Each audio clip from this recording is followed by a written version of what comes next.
Okay, sorry, I fixed the problem that I was having, and I'm just going to go ahead and finish up chapter 14 here and post it today as part 3, okay? Just because I stopped right in the middle of a thought, and I would like to finish that for you, okay? So we already determined the forward rate. Let's look at the backward rate, okay? So in this case, we have the rate law that we're forming here is the reverse reaction rate constant multiplied by the concentration of N2O2. Because if you go backwards, the reactant, or the product, is the reactant because the reaction is going this direction, okay? Now remember, at equilibrium, both of these are going to be equal each other. So K1 is equal to K minus 1, okay? And the rate is going to also be equal. So we can set them equal to each other. So in this case, it would be K1 NO squared is equal to K negative 1 N2O2 squared. Oh, not squared, pardon me. You guys are probably super confused. There's no squared there. We can set them equal to each other. And now we have the concentration of N2O2, which is our intermediate, in terms of the concentration of the reactants. All we have to do is solve for this, and we can plug it back into the rate equation that we determined for the slow rate limiting step. So we find that just by N2O2 concentration is equal to K over K minus 1 times the NO concentration squared. Okay? Now we can plug this back in to the above equation.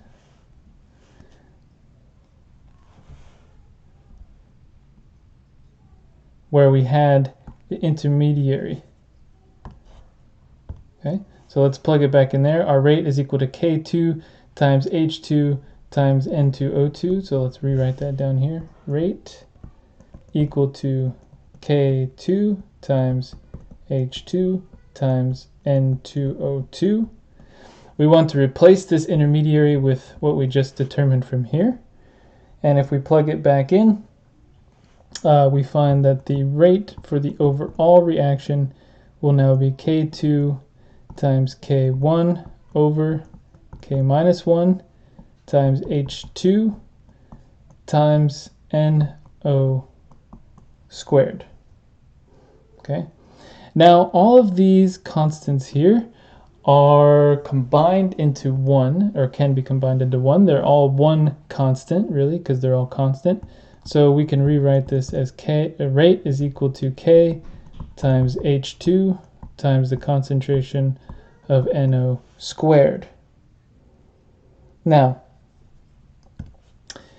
this rate that we've just determined from this possible mechanism matches the experimentally determined rate that we found up here, right? So K times H2 times NO2 squared. This is the stuff that we determined through experiment. And now our proposed mechanism is giving us the same rate, and it's also giving us the same overall reaction. So that means that this is a valid mechanism for this reaction. Where am I? Okay, so now we have a valid mechanism. Yay. Nice, works out.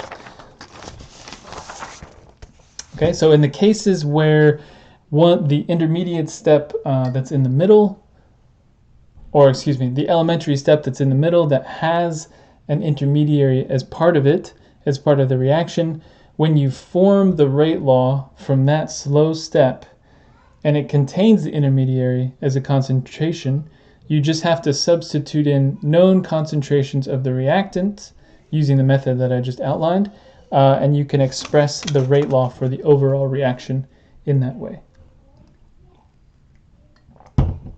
Okay, I have one last little topic to cover before the chapter is finished, and that is the topic of catalysis.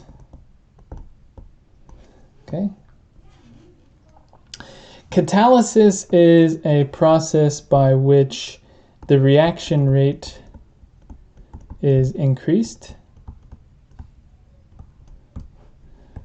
by the use of what's called a catalyst. Okay.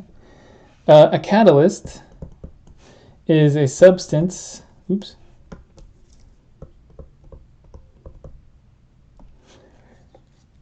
that is not consumed by the reaction but increases the rate of reaction. Okay, so it's a substance that is not consumed but increases rate of reaction. Okay, so it's not consumed, but it increases the rate. And it also provides an alternative mechanism.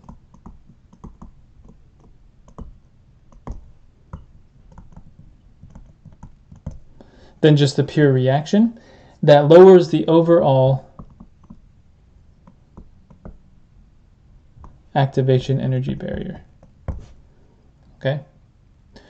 So a reaction or a catalyst comes into a reaction. It's said to catalyze the reaction if it is not consumed and if it lowers the activation energy. And when it does both of these things, actually, when it lowers the activation energy, it therefore must increase the rate of the reaction. Okay, let's look at an example here. The reaction of ozone with elemental oxygen produces 2 oxygen gas molecules. Okay, this is a very slow reaction.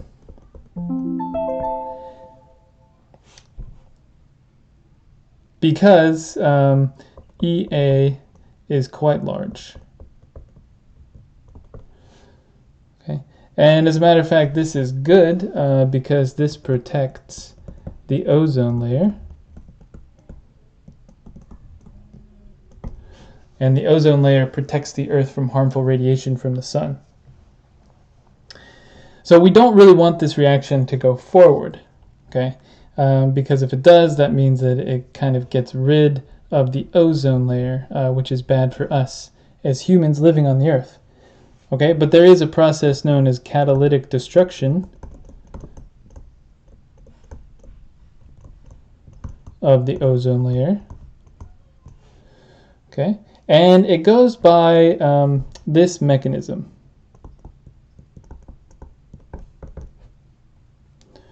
Step number 1, elemental chlorine reacts with ozone to produce ClO plus O2. Number 2, ClO reacts with elemental oxygen to form chlorine and O2. Okay, if you add these guys up, the ClO cancels out, and we are left with, so does the chloride, and we are left with O3 plus O goes to 2O2. Okay, this is identical to the non-catalytic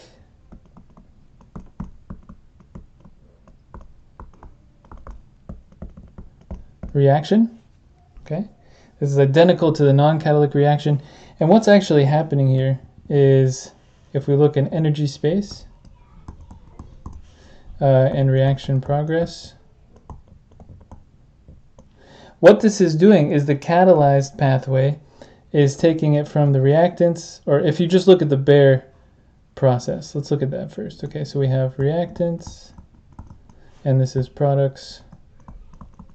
Okay, this is the normal activation barrier state. It has to go over.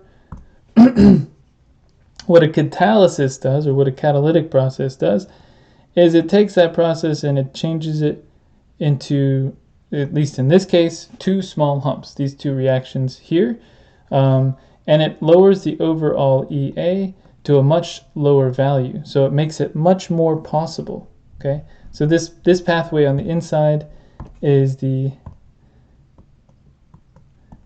catalyzed pathway.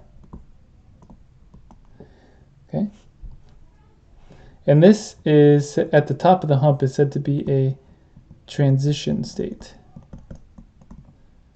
Okay, it's basically the state at which the thing is transitioning from ozone and elemental oxygen on the reactant side to oxygen and oxygen on the product side. Okay, so all the catalyst is doing and all the process of catalysis is doing is lowering the overall activation energy and therefore speeding up the process. So catalysis, let's summarize this here, lowers EA and therefore increases rate of reaction. Okay, and a catalyst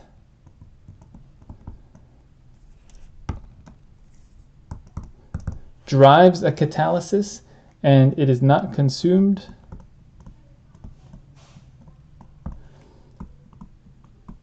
but lowers EA of reaction. Okay, so in this case up here,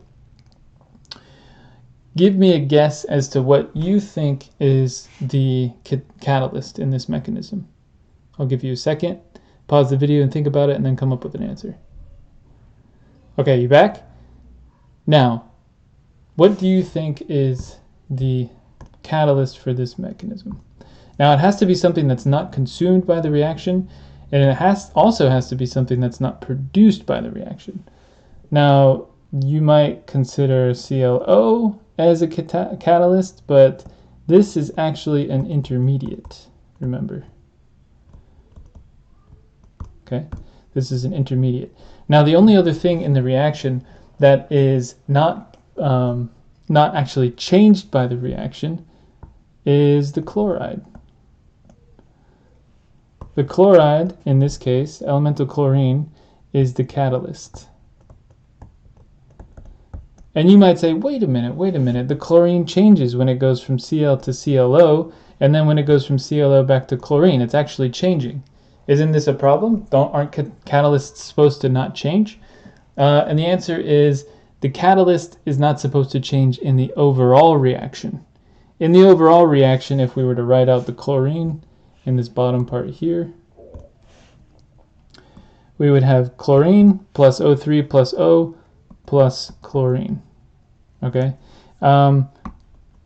Because of this, the chlorine is remaining unchanged in this reaction. And so it is a catalyst because, well, first of all, it remains unchanged. And second of all, it lowers that activation energy. And it allows this to happen at a much lower energy level and at a much faster rate. Okay. So that's catalysis. That's the process of catalysis. That basically covers it for chapter 14. The rest, or actually, no, we don't have any more to cover for chapter 14. So have a great weekend studying chapter 14 and figuring out those homework problems. Again, if you have any questions, let me know. I am here by email. Yeah, so I'll see you guys Monday where we will start chapter 15. All right, take care.